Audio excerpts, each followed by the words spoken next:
The code is more what you call guidelines than actual rules. Hey YouTube, I'm the Will of DC. Like Captain Barbosa said, we're going over YouTube guidelines, not rules, on today's YouTube news.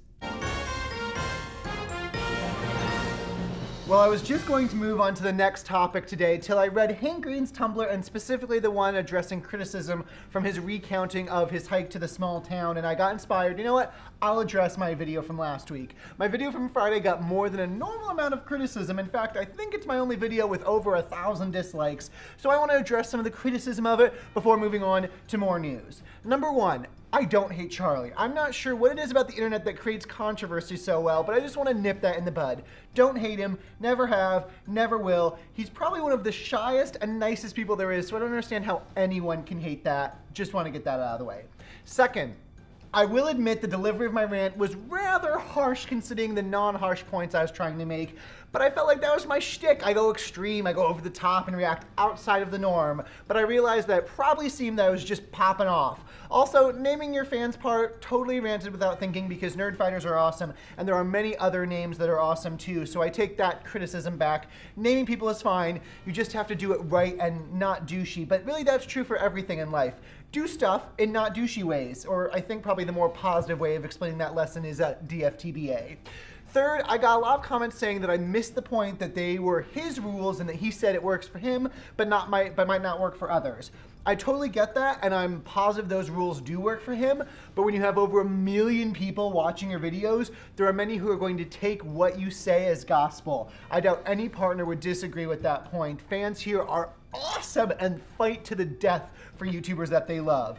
But there was some bad advice for YouTube partners in his rules that help himself. As someone who has been working with the YouTube community for years and helping partners figure out YouTube, I felt very compelled to give a criticism and explain what's been proven to work for everybody at building a better audience and being a better partner and community member and making a stronger brand. Again, if that came off harsh or mean to Charlie, I'm sorry, it was not meant that way, just as to explain to partners better rules.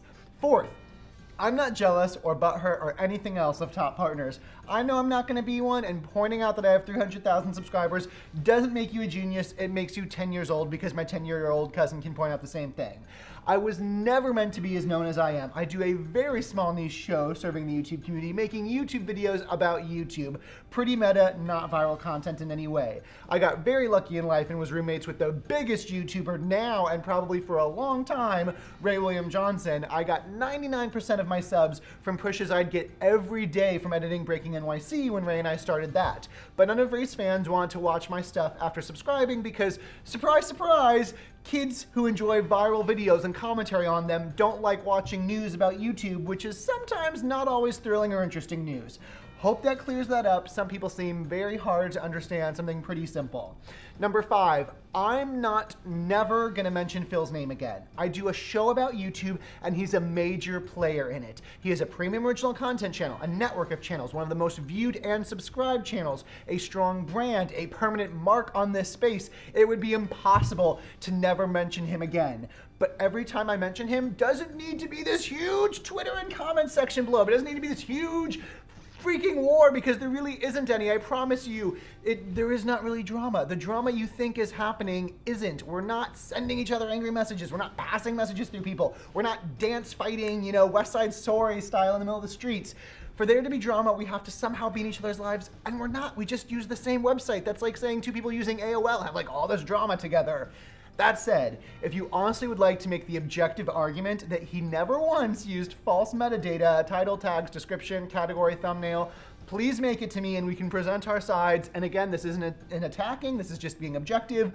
Spoiler alert, I win that argument. And even though I stand by my statement that YouTube bends at the knee for him, on this point they would agree with me as well because they've sent him multiple alerts when abuse gets too much for them to ignore.